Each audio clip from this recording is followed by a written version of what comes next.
Part 8 Haridhan दादा से मुलाकात। गतांक से आगे अद्विक की आंखों के सामने वो सारे दृश्य लगातार घूमते जा रहे थे। उसे विश्वास ही नहीं था कि ये सब उसकी कल्पना थी या सच्चाई। पूरा समय वो इसी तरह परेशान होता रहा। सुरजन काका उसके कमरे में आए और अद्विक के बिस्तर पर बैठकर बोले, क्या हुआ अद्विक, बहुत परेशान लग रहे हो? कुछ नहीं काका, बस रास्ते की थकान ही हो गई है, अद्विक ने कहा। सुरजन काका बोले, और कोई बात तो नहीं है ना तेरे मन में? अद्विक पहले तो चुपचाप अपने बिस्तर पर लेटा हुआ छत को निहारता रहा। फिर उसने कहा, काका, क्या मरने से पहले या गायब होने से पहले मिहिका गर्भवती थी? काका एकदम चौंक पड़े और बौखला गए। अरे तू बहरा गया है क्या? क्या कह रहा है तू? ये बहू गर्भवती होगी? इस बात का मुझे कैसे पता होगा? इस बारे में तो तुम दोनों को पता होना चाहिए था, और तो उल्टा मुझसे ही पूछे जा रहा है। और फिर अब इन सब बातों का क्या मतलब? अद्विक ने संभल कर कहा, नहीं नहीं काका, मेरे कहने का मतलब ये है कि कभी उसकी तबीयत खराब हुई हो तो उसने आपसे कोई दवाई ली हो। काका तब उसकी बात सुनकर सामान्य हुए और फिर सोच में पड़ गए। फिर सोच विचार कर उन्होंने कहा, देख, मुझे ऐसे तो कोई लक्षण खुले तौर पर दिखे नहीं थे, पर हां, जब मैं एक दिन मरीजों को देख रहा था और तू खेत गया था, तब मुझे अंदर से उल्टी करने की आवाज आ रही थी। पर मिहिका ने मुझसे तो कोई दवाई नहीं ली। हाँ, दिन में मैंने उसे इस कमरे में आते देखा था। अब छोटी मोटी दवाइयों का तो उसे खुद को भी पता था। हो सकता है उल्टी की दवाई उसने खुद ले ली हो। अद्विक सन्न रह गया। उसने कहा, ये उसके मरने से कितने दिन पहले की बात है? काका दिमाग पर जोर डालते हुए बोले, शायद उसके मरने से 4 दिन पहले की। पर तू क्यों पूछ रहा है? और अब इन सब बातों का क्या मतलब है?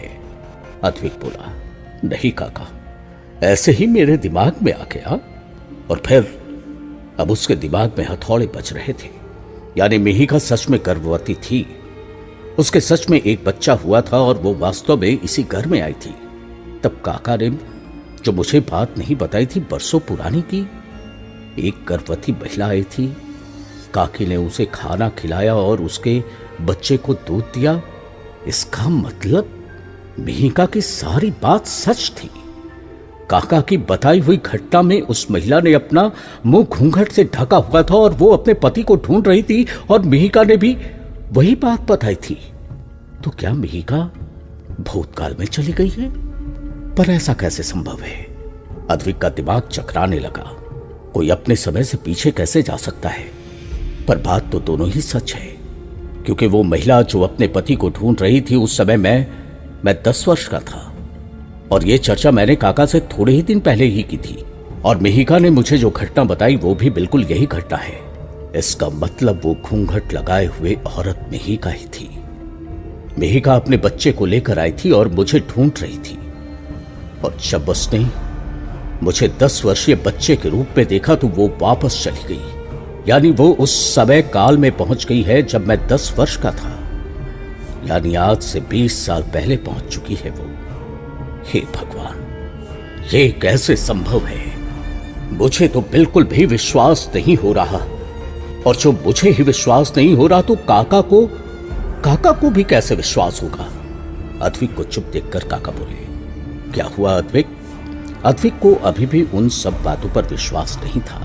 वो बोला, अब कुछ नहीं काका, ऐसे ही दिमाग में कुछ बात आ गई। सुरजन काका बोले, देख, दिमाग से अब पुरानी बातें निकाल दी और उसे भूलने की कोशिश कर। अद्विक ने हूं कर दिया और चुप हो गया। वो ऊपर से तो चुप था, लेकिन उसका मन पूरी तरह से आंदोलित हो रहा था। मन में बार बार यही सवाल आ रहा था कि मिहिका भूतकाल में पहुंच गई तो कैसे? और उन दोनों ही बातों में सच्चाई है, काका की बात में भी और मिहिका की बात में भी। इसका मतलब उसने सच में एक बच्चे को जन्म दिया था और वो बच्चा गायब हो गया, जिसकी वजह से वो अर्धविक्षिप्त सी हो गई। अद्विक पसीने पसीने हो गया। हे भगवान, हमारा बच्चा कहां चला गया? अद्विक का मन रो उठा। बेचारी मिहिका कौन सी मुसीबत में फंस गई। अद्विक ने मन ही मन ठान लिया था कि वो एक बार फिर बड़ के पेड़ के नीचे जाएगा और भूतकाल में जाने की कोशिश करेगा, और इस बार वो मिहिका को लेकर ही आएगा। जरूरी तो नहीं कि एक बार तूफान चल गया तो दोबारा भी तूफान आ जाए। इस बार वो मिहिका को वापस लेकर ही आएगा और काका के सामने लाकर खड़ा कर देगा। ऐसा सोचकर अद्विक दृढ़ संकल्प कर उठा। उसके मन में बार बार यही आ रहा था कि वो चंदन को इस बारे में बताए या नहीं, पर फिर उसे भी यही लग रहा था कि चंदन को उसकी बातों का विश्वास होगा या नहीं।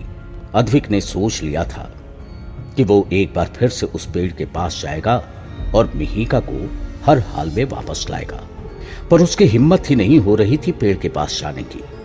आखिरकार उसने 2-3 दिन रुकने का निश्चय किया ताकि उसकी यात्रा की थकान उतर जाए। ये 2 दिन उसने कैसे तड़पते हुए गुजारे थे वो ही जानता था।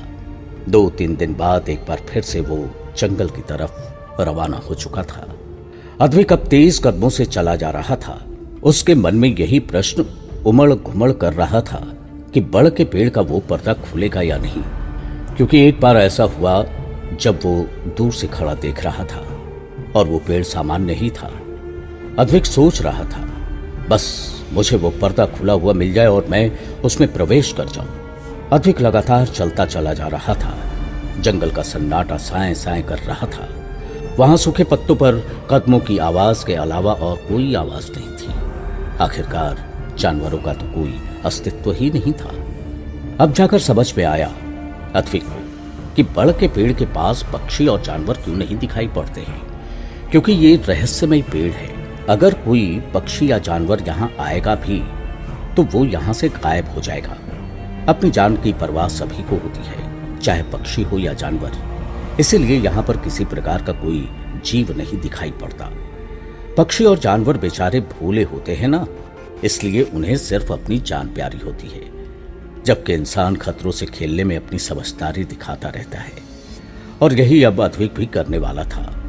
वो तेज कदमों से बड़ के पेड़ की तरफ बढ़ता चला जा रहा था और आखिरकार वो उस पेड़ के सामने था, पर अभी यहां सब कुछ सामान्य था।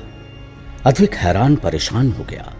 वो सोचने लगा, ना तो यहां उस दिन की तरह कोई पर्दा खुल रहा है और ना मैं गायब हुआ हूं। अब मैं फिर से भूतकाल में कैसे जाऊंगा? वो निराश होकर उसी बड़ के पेड़ के नीचे बैठ गया। कुछ ही देर बाद ही अद्विक को ऐसा लगा कि उसका सिर चकरा रहा है और वो गोल गोल घूम रहा है। अद्विक को सब कुछ घूमता हुआ नजर आ रहा था। आखिरकार उसे सब कुछ धुंधला धुंधला दिखाई देने लगा और फिर दिखना बंद हो गया। उसे चक्कर आ गए थे। वो शून्य में चला गया। उसे होश भी नहीं कि वो कितनी देर बाद उठा होगा।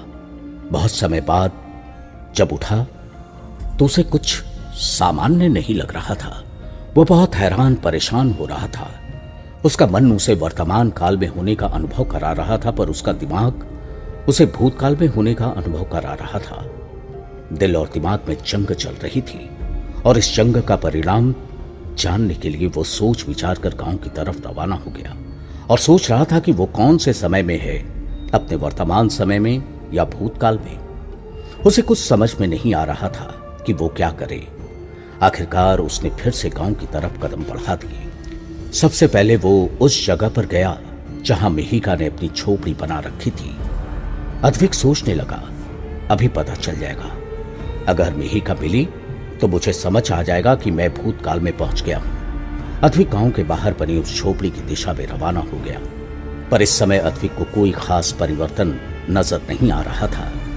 जितना उसे पिछली बार गांव बदला बदला लग रहा था, अभी उसे सब कुछ सामान्य ही लगा। उसे संदेह हो रहा था कि इस बार उसने समय यात्रा की भी कि नहीं। अपना संदेह मिटाने के लिए वो पहले मिहिका की झोपड़ी की तरफ गया तो उसने देखा कि वहां कुछ खोपड़ियां पड़ी हुई हैं। खोपड़ियों को देखकर अद्विक के होश उड़ गए। उसके मन में विचार चल रहा था, अभी पिछली बार मिहिका से मिला था तब तो यहाँ ये खोपड़ियां नहीं पड़ी थी। यहां तो ऐसा लग रहा है जैसे ये मरखटिया की झोपड़ी हो। जिस प्रकार उसकी झोपड़ी के पास में खोपड़ियां पड़ी रहती थी और गांव वाले घबराते रहते थे, अद्विक के होश उड़ गए। उसका दिमाग ही काम करना बंद कर रहा था। वो सोचने लगा, इसका मतलब है मैं भूतकाल में नहीं पहुंचा हूं। उसने घर की तरफ कदम बढ़ा दिए। वो गांव में घूमने लगा। गांव में लोग उसे अजीब तरीके से देख रहे थे। तभी उसकी नजर सामने से आते एक पति पत्नी के जोड़े पर पड़ी। वे आपस में हंसी मजाक कर रहे थे। अद्विक एक पेड़ के पीछे छिप गया और देखने लगा कि वे दोनों कौन हैं। उसे ना जाने क्यों वो दोनों जाने पहचाने नजर आए। जब वो जोड़ा पास आया तो अद्विक के होश उड़ गए थे। ये तो वो खुद था और साथ मिहिका थी। दोनों शहर में लगे हुए मेले में जा रहे थे। अद्विक को चक्कर आने लगे। वो घबराकर पेड़ के नीचे बैठ गया और सोचने लगा, मैं खुद मिहिका के साथ कैसे उपस्थित हो सकता हूं। आखिरकार उसकी सोच अतीत के पन्ने पलटने लगी। फिर उसे याद आया कि जब शहर में मेला लगता था तब वो मिहिका को घुमाने ले जाता था। अद्विक के दिमाग पर सन्नाटा छा गया। अपनी आंखों के सामने खुद को ही देखना कोई सामान्य अनुभव नहीं था। उसके होश उड़े हुए थे। वो अद्विक और मिहिका को जाते हुए देखता रहा। जब वे दूर चले गए तब वो सर पकड़कर बैठ गया और सोच विचार करने लगा कि ये हो क्या रहा है। वो कौन से काल में आ गया है। और कने इधर उधर देखा कि कोई उन्हें देख तो नहीं रहा और फिर वो फिर से गांव की तरफ चले गए। अद्विक तेज कदमों से काका का पीछा करने लगा। जब गांव शुरू हो गया तब उसने कहा, सुरजन काका, आप मरघटिया से मिलने क्यों जाते हो? सुरजन काका ने कहा, तुम्हें इससे क्या? मैं तुम्हें जानता तक नहीं हूं। मेरा कोई उत्तरदायित्व नहीं है तुम्हारे प्रश्नों का उत्तर देने का। ऐसा कहकर काका आगे चल दिए। उस समय अद्विक सुंदर ही हुआ करता था। वो तो मिहिका के विरह में और किले के सन्नाटे में धूप में तपते हुए अद्विक का रूप रंग बदला हुआ था। इसलिए सुरजन काका ने उसे बिल्कुल भी नहीं पहचाना। अद्विक के दिमाग में हथौड़े बजने लगे। उसे हिमालय जा, भगवान के लिए मुझे बताइए ये सब क्या है? आप हमेशा कहते थे कि जंगल में बच जाया करो, वहां बड़ के पेड़ में खतरा है। इसका मतलब आप कुछ न कुछ जानते जरूर थे। भगवान के लिए मुझे बताइए कि वहां क्या राज है। हरिधन दादा उसे एक तरफ ले गए, पेड़ों के झुरमुट में, जहां कोई उनकी बातें ना सुन सके, और उन्होंने कहा, उस पेड़ का राज तो मैं खुद भी नहीं समझ पाया हूं। हो सकता है कि कभी तुम्हें खुद ही समझ में आ जाए, लेकिन फिर भी मैं तुम्हें यही कहूंगा कि तुम यहां से चले जाओ। कहकर हरिधन दादा अपने घर चले गए। अद्विक एक बार फिर से मुड़ा और मरखटिया की झोपड़ी तक पैदल चलने लगा। अब उसके दिमाग में यही विचार चल रहा था कि मिहिका तो अद्विक के साथ है।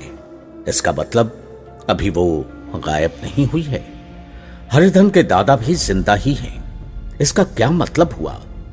जब मैं पिछली बार मिहिका से मिला था तो उसने कहा, कौन मरघटिया? ये झोपड़ी तो मैंने ही बनाई है।